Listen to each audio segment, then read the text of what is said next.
The Education of Women, by Daniel Defoe. I have often thought of it as one of the most barbarous customs in the world, considering us as a civilized and a Christian country, that we deny the advantages of learning to women. We reproach the sex every day with folly and impertinence, while I am confident, had they the advantages of education equal to us, they would be guilty of less than ourselves.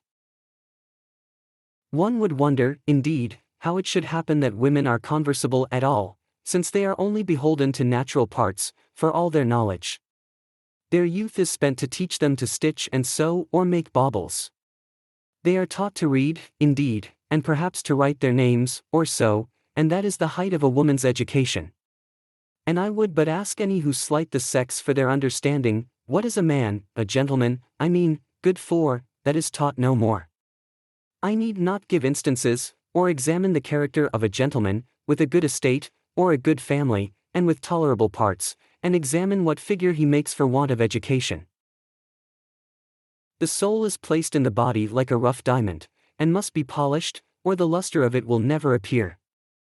And 'tis manifest, that as the rational soul distinguishes us from brutes, so education carries on the distinction, and makes some less brutish than others. This is too evident to need any demonstration. But why then should women be denied the benefit of instruction? If knowledge and understanding had been useless additions to the sex, God Almighty would never have given them capacities, for He made nothing needless. Besides, I would ask such, what they can see in ignorance, that they should think it a necessary ornament to a woman? Or how much worse is a wise woman than a fool? Or what has the woman done to forfeit the privilege of being taught? Does she plague us with her pride and impertinence? Why did we not let her learn, that she might have had more wit? Shall we upbraid women with folly, when it is only the error of this inhuman custom, that hindered them from being made wiser?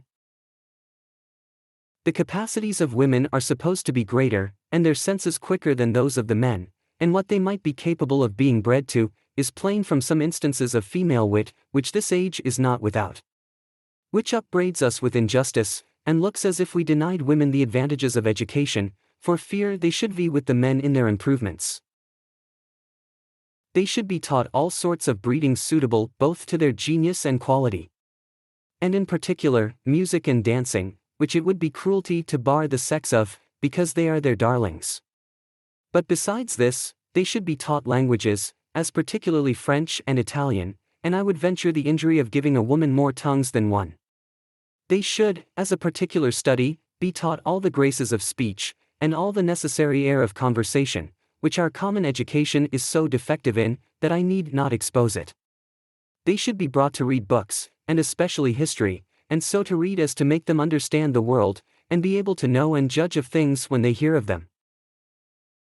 To such whose genius would lead them to it, I would deny no sort of learning, but the chief thing, in general, is to cultivate the understandings of the sex, that they may be capable of all sorts of conversation, that their parts and judgments being improved, they may be as profitable in their conversation as they are pleasant. Women, in my observation, have little or no difference in them, but as they are or are not distinguished by education. Tempers, indeed, may in some degree influence them, but the main distinguishing part is their breeding. The whole sex are generally quick and sharp. I believe, I may be allowed to say, generally so, for you rarely see them lumpish and heavy, when they are children, as boys will often be. If a woman be well bred, and taught the proper management of her natural wit, she proves generally very sensible and retentive.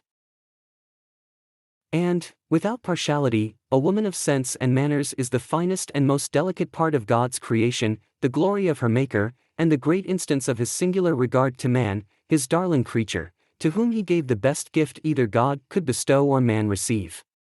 And 'tis the sordidest piece of folly and ingratitude in the world, to withhold from the sex the due luster which the advantages of education gives to the natural beauty of their minds. A woman well bred and well taught, furnished with the additional accomplishments of knowledge and behavior, is a creature without comparison. Her society is the emblem of sublimer enjoyments, her person is angelic, and her conversation heavenly. She is all softness and sweetness, peace, love, wit, and delight. She is every way suitable to the sublimest wish, and the man that has such a one to his portion, has nothing to do but to rejoice in her, and be thankful. On the other hand, suppose her to be the very same woman, and rob her of the benefit of education, and it follows, if her temper be good, want of education makes her soft and easy, her wit, for want of teaching, makes her impertinent and talkative, her knowledge, for want of judgment and experience, makes her fanciful and whimsical. If her temper be bad, want of breeding makes her worse, and she grows haughty, insolent, and loud. If she be passionate, want of manners makes her a termagant and a scold, which is much at one with lunatic. If she be proud, want of discretion, which still is breeding, makes her conceited, fantastic, and ridiculous, and from these she degenerates to be turbulent, clamorous, noisy, nasty, the devil. The great distinguishing difference, which is seen in the world between men and women, is in their education, and this is manifested by comparing it with the difference between one man or woman and another. And herein it is that I take upon me to make such a bold assertion, that all the world are mistaken in their practice about women.